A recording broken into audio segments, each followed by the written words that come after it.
Most people think the hardest part of making a big change is just making the decision to do it, but it's not. The hardest part is living with that decision when the world around you doesn't recognize it yet. when when I walked away from my 30-year leadership career, I thought that the hardest part was the goodbye.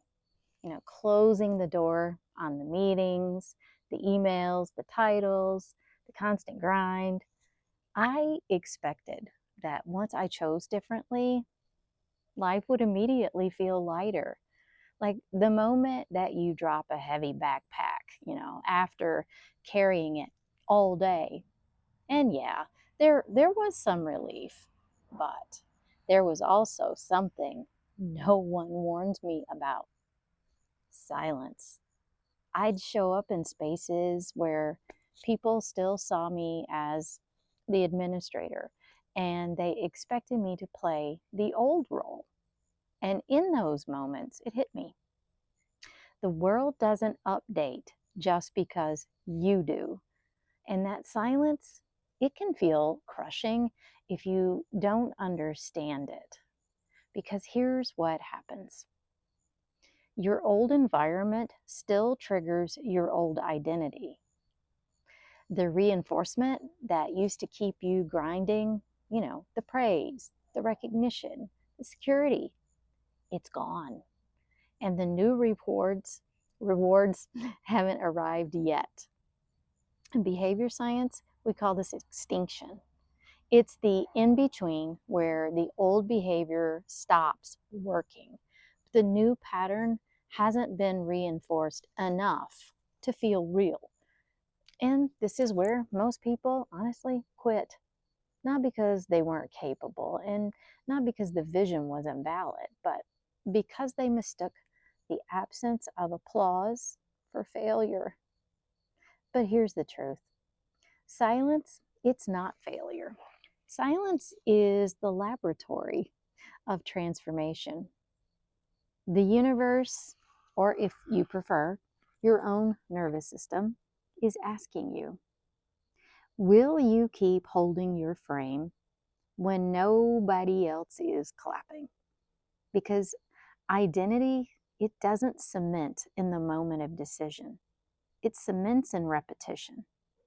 It's forged in the days that you wake up, you act from your new self, no one notices except you. This is what I call the spiral of change. You don't cross a line once and never look back. You circle through the same fears, the same doubts, the same temptations to play small.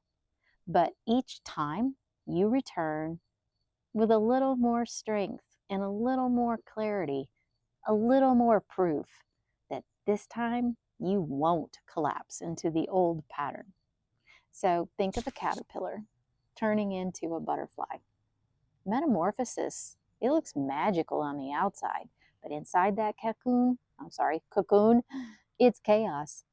The caterpillar literally dissolves into goo before reorganizing into something new. So if you peeked in during that messy middle, you'd think it was dying, but in reality, it's becoming. And that's what the silence feels like. You're not dying, you're reorganizing. So, how do you keep moving when the silence feels unbearable?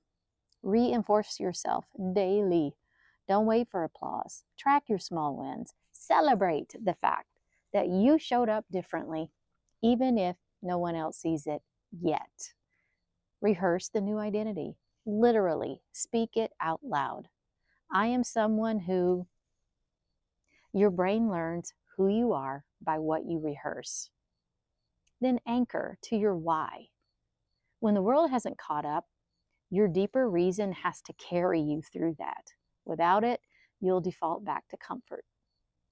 Seek soul alignment, not external permission. When your inner compass is clear, you can withstand the doubt, the silence, and even the pushback. When I first left my career, I thought the silence meant I'm invisible.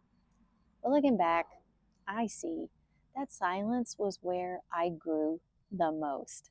It forced me to stop outsourcing my identity to titles, roles, or recognition. It's where I learned that true leadership begins not when others see you, but when you see yourself. So, if you're in that space right now where you've made the decision, but nothing around you has shifted, know this: you are not failing. You are rewiring. You are teaching both yourself and your environment how to treat the new you. This is the real work of transformation, holding your frame until the world catches up.